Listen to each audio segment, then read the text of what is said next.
Hello guys, welcome to 5th Generation Hobby Shop, and shoutout especially kay Boss Joel ng Cavite, Boss Joel Rintoy ng Cavite. Boss, magandang araw sa iyo.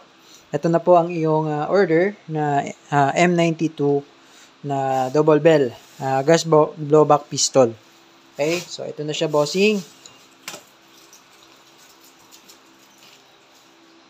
Yan, so meron siyang Taurus na tawag na to, engraved Taurus, printed engraved Taurus. Yan. Pati dito sa grip meron din siya. Yan, Taurus. So disclaimer lang po, this is just an airsoft, hindi po siya tunay na baril. Okay, so ito pwede mo siyang lagyan ng accessory rail, accessory rail. Sa WE kasi na M92, meron kasing model ng WE na wala siyang railing, accessory railing, no? So this one meron. So meron siya. So pwede mo siyang lagyan ng flashlight, pwede mo siyang lagyan ng tactical flashlight, tactical laser. And then, ayan, kung mapapansin mo sir, yung kanyang outer barrel, merong thread. Ayan, meron siyang thread. So, pwede mo siyang lagyan ng suppressor, pwede mo siyang lagyan ng silencer or like mga tracer units, pwede. Ayan. So, kanyang front sight, this is a fixed front sight and fixed rear sight. So, ayan. Okay, hammer type. And then, meron siya safety. Ayan, ito yung safety.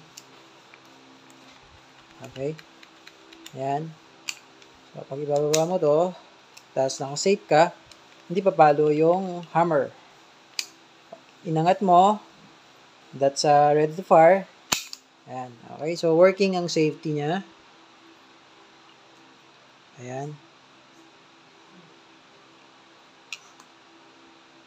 Okay. Serrations. Sa front, sa rear, may serrations din. Ayan. Okay. This is full metal, full metal. Metal frame, metal slide, and the magazine also is metal. Ayan, this is 24 rounds capacity, yung magazine. Okay, lagyan natin ng bala. And by the way, sir, meron kang kasamang out of the back, sa package pala, if you avail, yun guys, kapag kayo ay nag-avail sa amin, sa package may kasama siyang green gas, and yung 0.23 grams, sir, na 4,000 shots na BBs. Okay, ito po yung kasama niya. Free na po siya. So, lagyan natin ng gas. Inverted position, sir, no? Inverted position.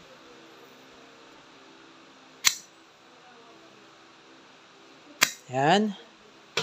So, wala naman siyang singaw.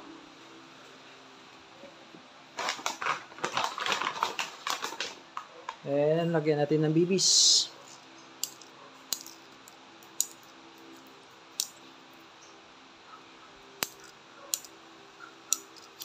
Yan. Okay lang muna yan. Okay? Kasi pang testing lang naman. And kapag gagamitin nyo siya, sir, mas maganda siguro kung wag nyo na lang siyang masyadong punuin yung BBs. Kung 24 siya, mas maganda 12 lang para yung spring, hindi agad lumalambot yan. Siyempre, pag laging sagad yan sa baba, siyempre, katagalan, lagi siyang sagad, tapos nakababad yung bala. Okay? In a length of time, pwede siyang lumambot eh. So, katagalan, meron ding effect yun sa performance ng ating unit, no? Pag yung spring malambot na. Okay, and then, meron siyang extra loading nozzle, and then, meron din siyang extra na panundot sa bara. Okay, so, ayan. Montage na muna natin yung inyong M92 by double bell. Ayan.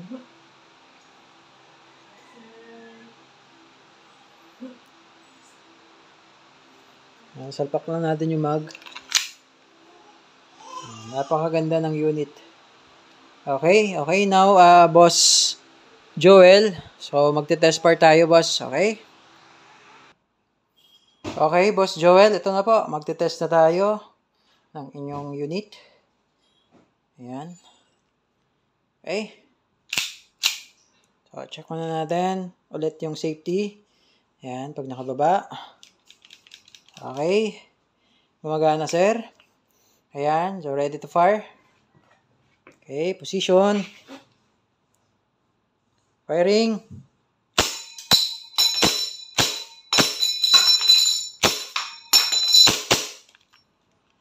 Okay, so ganyan ang magiging itsura niya pag wala na siyang bala.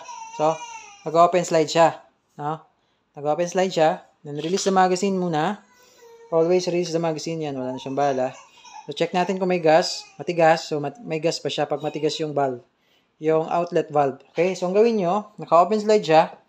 Then, kung ibabalik nyo tong slide, pabalik sa original position niya, pwede mo tong ibaba. Ito. Pwedeng ibaba. Or, mas maganda, hatakin mo to. Okay, hatakin mo to. Hatak, then BTO. Release. Yan. Then, hammer down. Okay. Balik mo lang yung magazine. Then, kung hindi mo nagagamitin, pwede mo siyang i-save. Okay. Ayan, Boss Joel ng Cavite. Boss, okay na yung unit mo. Ready to ship na siya. Okay. If may question, boss, mag-message lamang po sa aming page, 5th Generation Hobby Shop. Thank you, bossing, and have a nice day.